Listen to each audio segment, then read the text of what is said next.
हमारे गांव गक्षीणा से हूँ। मुनक और गक्षीणा एक ही गांव है, तो मैं यहाँ पर अक्सर आता जाता रहता था। मैंने यहाँ पे गाँव सम्मानित हमारे किशन पवार जी, हमारे नेताजी हमारे बीच पहुँच चुके हैं, सांसद महोदया जी, इनका हम सभी स्वागत करते हैं, हार्दिक अभिनंदन करते हैं। गौशाला के अध्यक्ष हैं और सरपंच प्रतिनिधि ओम प्रकाश जी हैं और हमारी गौ सेवा आयोग के चेयरमैन साहब, vice chairman MD Satish Goyal ji, Pawan ji, इन्होंने वो उठ लिया, वो करवा देंगे। देखो हमारे अंडर जो पंचायत समिति के अंदर जो काम आता है, और अगर इसमें रिपेयर का कोई काम हो वो मैं तुरंत प्रभाव से उसको चालू करवा देंगे हम। और भी इससे अलग मैं पर्सनली अपने तौर पे जो भी मेरे लायक जो समिति या हमारा यहाँ की जो कमेटी है गौशाला की, जो भी मेरे लायक जो सेवा चाहेगी मैं अपने पर्सनल उससे वो करवा दूंगा। आते जाते जैसे मेरे भाई नंबर 1 गौशाला होगी। और जिस तरह से एक बात और बताई गई है कि मुनक गांव के अंदर कहीं भी कोई भी गोधन नहीं सड़कों पर होगा, तुरंत उनको यहाँ गौशाला में लाने की व्यवस्था भी लगभग कंप्लीट हो चुकी है, वो भी जल्दी कार्य शुरू हो रहा है। और उन्होंने एक बड़ी घोषणा आपको बता दूं कि चाइना से बहुत बड़ा प्लांट यहाँ लगने जा रहा है गौओं के स्नान के लिए। वो जो प्लांट लगेगा उनमें गाय माता जैसे ही अंदर आएंगी और बिल्कुल तरोताजा स्नान कर कर बाहर आएंगी। बहुत बड़ी योजना है, इसके लिए भी नवीन जी का बहुत बहुत धन्यवाद है। हमारे बीच में हमारे कर्मठ राज्यसभा सांसद माननीय श्री कृष्ण पवार जी हैं। मैं आग्रह करूंगा कि एक बार भारत माता की जय हो, भारत माता की जय हो, वंदे वंदे गौ माता की जय हो, गौ माता की जय हो। बहुत ही मानव सम्मान के उनकी चिंता करते रहते हैं, लगे रहते हैं सरवण सिंह गर्ग जी, पूर्व चेयरमैन, हमारे पूर्णमल यादव जी वाइस चेयरमैन, हमारे वीरेंद्र चौहान जी हमारे प्रवक्ता है पार्टी के, बहुत वरिष्ठ नेता है, बहुत ही सम्मानित जगदम्बा जी, राइस मिल गरौंडा, बॉबी जी, पप्पू, हमारे पानो जी जो हमारे नैन को और शाहपुर गौशाला को हमारे प्रधान जी देखते हैं, बहुत ही सम्मानित हमारे जगदीश जी वरिष्ठ पत्रकार, हमारे बहुत सम्मानित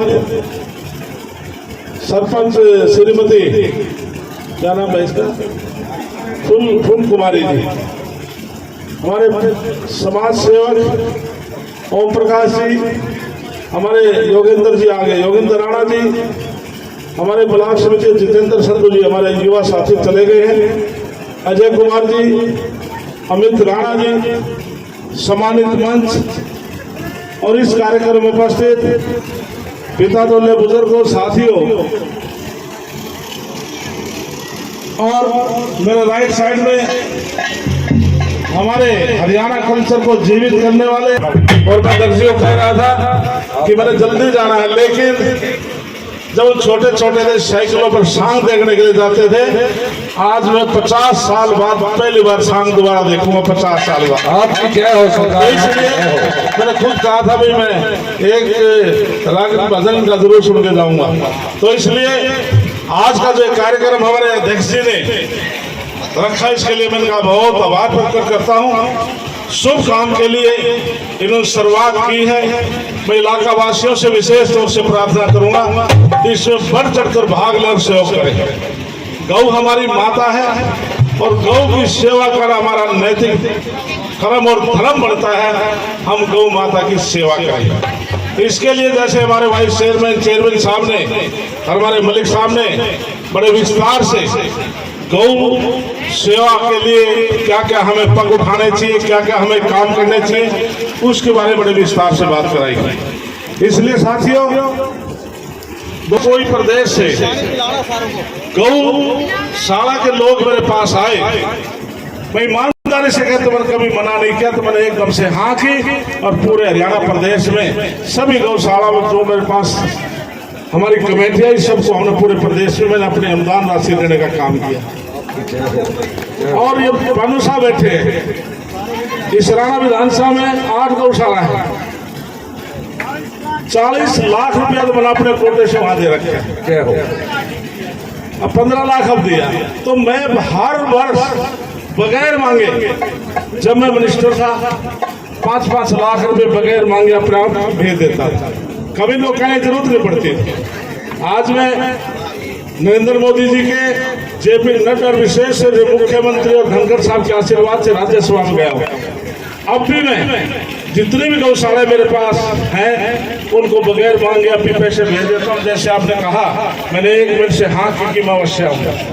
तो इसलिए गौ माता की सेवा करना हमारा फर्ज बनता है। इनकी बदौलत हम सब आज अच्छा जीवन व्यतीत कर रहे हैं।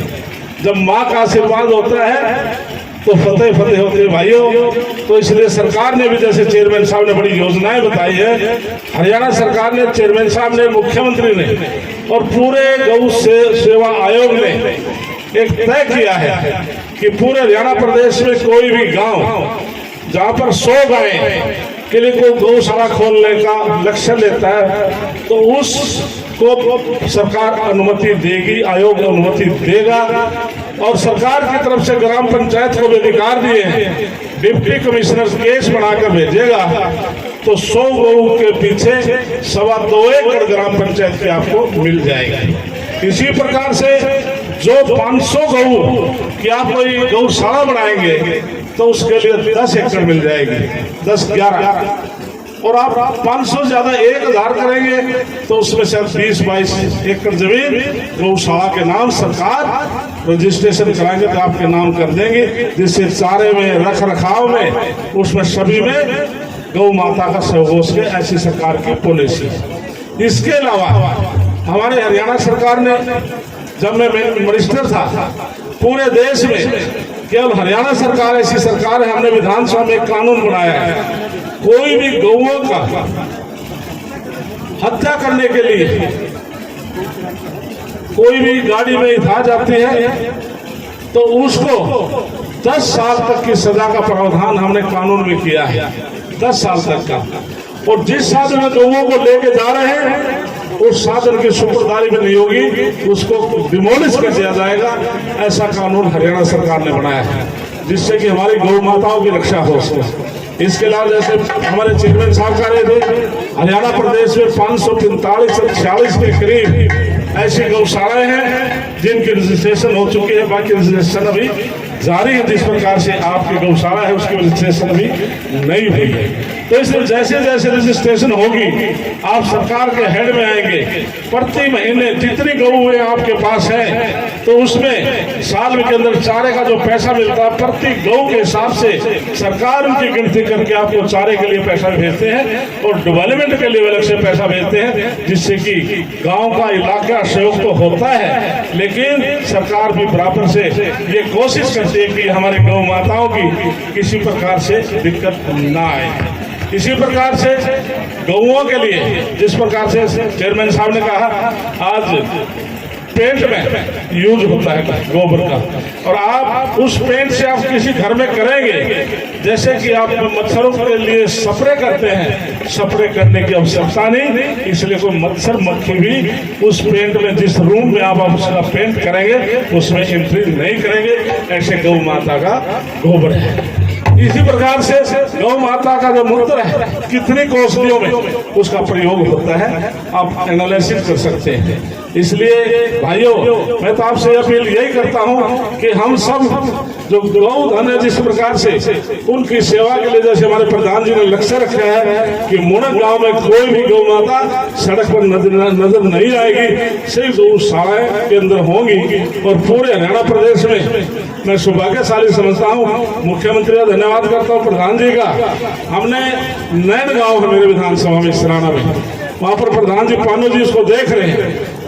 50 एकड़ में हमने वहाँ पर गौशाला बनाई है, जिसमें नंदी हैं उनको रख रहे हैं और हम कोशिश करेंगे वो और अपग्रेड हो, जिससे कि हमारे जो नंदी हैं वो सारे उसके अंदर इकट्ठे हो, जिससे कि हमारी सड़क दुर्घटनाएं हैं उनमें फर्क आए कि जैसे रात को होते हैं जो ब्लैक कलर के जो हमारे नंदी होते हैं पता लगता नहीं, एक्सीडेंट हो जाते हैं, इसलिए उन एक्सीडेंट में भी इजाफा रहेगा। तो ऐसी हमारी सोच है। तो भाइयों मैं ईमानदारी से कहूंगा, जितने लोग यहाँ पर बैठे हैं परमात्मा को हाजिर नाजिर रख के हाथ उठाना है, तो किस किस के घर में गाय है हाथ उठाओ बेतम उठाओ भाई, संख्या कम है। गौ एक गौ भाई घर में जरूर रखो। हमारे गुप्ता जी ने तो पूरी 5 गौ रख रखी है अपनी फैक्ट्री में फ्री। अभी देख के हमारे गुप्ता जी बोले मेरे 5 गौ है, मामा ने दिखा, अब फैक्ट्री आया हूँ देख के आया हूँ। तो इसलिए हम सभी एक गौ माता को अपने घर में रखकर सेवा करेंगे तो साथियों निश्चित तौर से हमारी गौ माताओं की सेवा भी होगी और इनकी परवरिश होगी, जिससे कि हमारी गौ माता की हम सेवा कर सकें। पूरे प्रदेश में विशेष तौर से सभी इलाका वासियों का, शहर वासियों का विशेष तौर से धन्यवाद करता हूँ। गौ माता के लिए कहीं भी आप जाते हैं शायद आपको खाली कोई नहीं बेचता है, चाहे व्यापारी है, चाहे गांव किसान है, मजदूर है, जैसा सहयोग जो कर सकता है वो आपकी गौ माताओं के लिए करता है साथियों। तो इसमें सभी इलाकावासी बढ़ चढ़ कर भाग ले, जिससे कि हम इन गौशालाओं को सुंदर बना सकें। और मैं आपको बताता हूँ, जब मैं जेल डिपार्टमेंट में मेरे पास था, मैंने एक फैसला किया, हर जेल के अंदर 1000, 1500, 2000 हमारे पास कैदी होते हैं।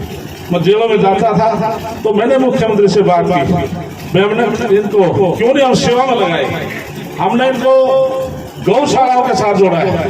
हमने शुरुआत करनाल से की है। हमारा लक्ष्य मुख्यमंत्री जी का कि पूरे प्रदेश में जो गौशालाएं हैं, कुछ ऐसे बंदी हमारे पास होते हैं जिनकी सजा लगभग पूरी होती है, हम उनको नो भी कहते तू छोड़ के भाग जा, वो जाएगा, तो वो फार्मों में काम उनसे लेते हैं, मैं इनका गौशाला में काम करूं, तो जिससे कि उनको सेवा करने का अवसर मिले और गाय का दूध पीने का मन भी सही रहेगा।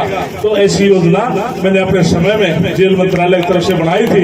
हमने पेट्रोल पंप जैसे कुरुक्षेत्र में, वहाँ पर जो जेल के सामने पेट्रोल पंप है वहाँ पर कैदी तेल डालते हैं। इसलिए हम चाहते हैं कि जो जाने में अनजाने में, मैं नहीं कहता सारे वहाँ पर कोई गलत काम करके जाते हैं, निर्दोष लोग भी चले जाते हैं, तो इसलिए हम उनको काम लगाएं जिससे कि उनकी बुद्धि ठीक रहे और वो देश का, प्रदेश का एक अच्छा नागरिक बन सके। ऐसा में हमने काम शुरुआत की थी और शुरुआत अभी जारी है। इसलिए भाइयों आप सबसे मैं अपील करता हूँ, इस गौशाला में आप सब पूरा सहयोग करें और मैं तो विशेष तौर से मैं अपने इसको कर्म भूमि मानता हूँ। 1991 में पहली बार यहाँ से एमएलए आपने बढ़ाया, 96 में बढ़ाया, 2000 में बढ़ाया, 20 साल तक आपके इस इलाके का आशीर्वाद, गसीना इधर से लास्ट में गुड़ा है, रायपुर घाटान है, बेगमपुर है, सारे मोड़ सारा इलाका, मैं जब वसंत से एमएलए था तो मेरे पास ये रहा है। तो इसलिए मैं इस इलाके की 36 बिरादरी को मैं नमन करता हूं कि आपके आशीर्वाद से आज मैं मंच पर बतौर राज्यसभा बोल रहा हूं, तो आपका आशीर्वाद की वजह से मैं बोल रहा हूं। इसलिए मेरा नैतिक फर्ज बनता है, मुझे बड़ी खुशी हुई कि मुझे मुड़क के अंदर बुलाया है। इसलिए मैं भी आज अपने डीक्यू से, अभी प्रधान जी आपका रजिस्ट्रेशन हुई नहीं, यदि जल्दी हो जाती है तो आपने रजिस्ट्रेशन के हिसाब से लेटर हेड पर लिख कर देना, वरना ग्राम पंचायत की जमीन है तो आप ग्राम पंचायत से प्रस्ताव दे देना तो जल्दी पैसे आ जाएंगे। ग्राम पंचायत से